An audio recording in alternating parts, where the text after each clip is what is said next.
The arrogance of this administration is amazing. On one hand, the president says we've got to be fiscally responsible, even though people are hurting. We can't keep spending. We've got to freeze spending. Here's the one hand. It's hard to be fiscally responsible when we have all these human needs and we're inheriting enormous deficits and debt, but that's a sacrifice that we're going to have to make. Families across the country are tightening their belts. Yes. And making tough decisions. The federal government should do the same. People are like, yes! But then he goes to the other hand. And here's what the other hand is saying. I want to spend $1 billion. Oh, scratch that. $1 trillion on health care. We're not idiots. We're not buying the hand. Got it?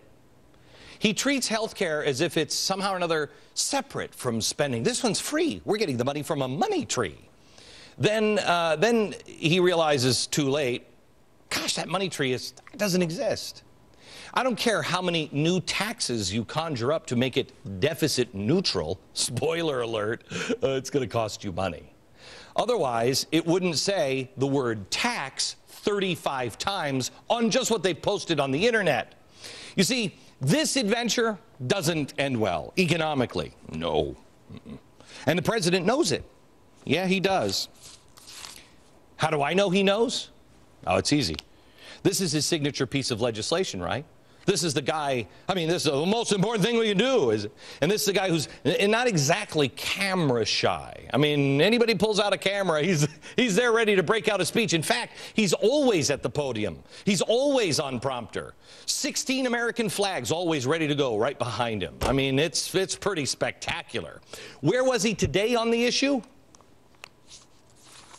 Oh, I don't know. That was, I don't have that answer. No, I don't know.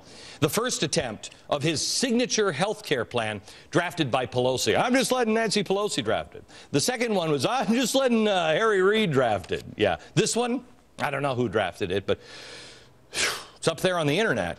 Yeah, you'll have to read through it. I don't know if you'll understand it, which is weird, because I thought he said that America didn't support health care because he didn't explain it enough.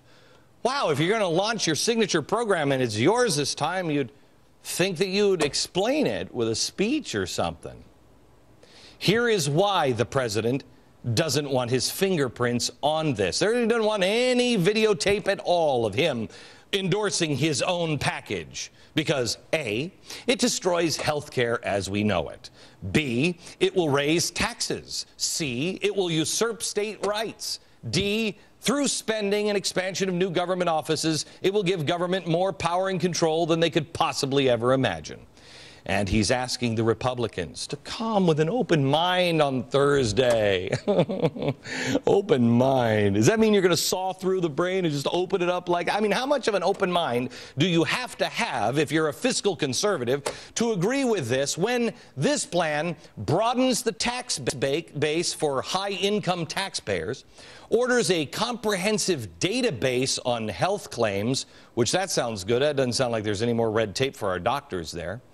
It'll make you, well, if you choose not to become insured, to pay more. Eventually, you're not going to really have a choice, but right now, it's progress, baby steps. And then the funds will be transferred to the Social Security Trust Fund if necessary. What does that mean, exactly? And they're calling this bill a compromise. So we got all the Republicans in and they compromised on this, or no. And they didn't compromise with the American people who are 58% against this, no. And the Republicans they don't even really need. This is a compromise between the Democrats and the Democrats. That's who he's bringing together. I'm reaching all the way to the end of the aisle and bringing everybody together. It's like a far-left smorgasbord. The president wants to enact more regulation to fight increases in reacting to the nearly 30% rate increase in California. Okay.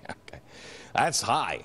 I know, because I think it was last year or the year before, as a small businessman, my insurance increase for the premiums that I pay as a company was 47%. Yeah. Now, his plan proposes more power to go to the federal government to block excessive rate increases by those evil health insurance companies. Wow, that's great. I mean, who doesn't want cheaper health care? I know I do as a small business owner, because I think it was like 47% last year or the year before, and this year they're going to go up again, I was just told. That's great. But price controls and more government regulation, really not the solution.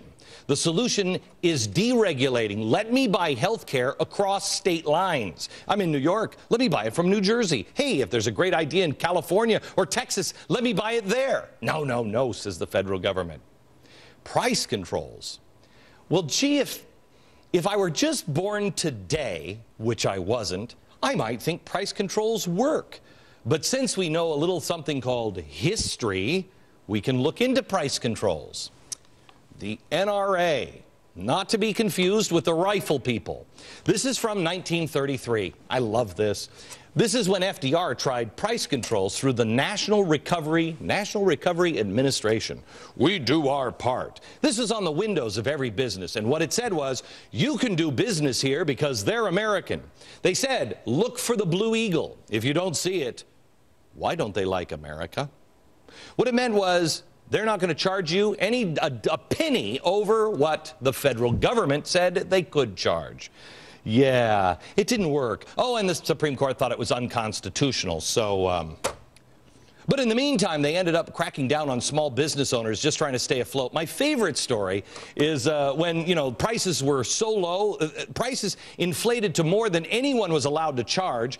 They even put an immigrant dry cleaner in jail for charging 35 cents to press a suit when the federal government demanded a minimum price of 40 cents. Didn't work. How about 1971? Let's try the price controls of Nixon. Here's a good guy, huh? He imposed wage and price controls to stop inflation. We'll just have the government regulate everything. It was called the New Economic Policy. It worked so well. It was only supposed to last 90 days, but they just kept trying it and trying it and trying it for 1,000 days. And in the end, it became pretty clear, monumental failure, as inflation rates went from 4% in 1973 to 9% the next year. Jimmy Carter also tried to control inflation by capping salary hikes. Quote, excuse me, let me get the peanut out from beneath my teeth. Except for our lowest paid workers, all I'm asking is for employees in this country to limit total wage increases to a maximum of 7% per year. From tonight on, every contract signed and every pay raise granted should meet this standard. How great, capping your salary. And we all know how Carter's presidency ended. It was great. Federal control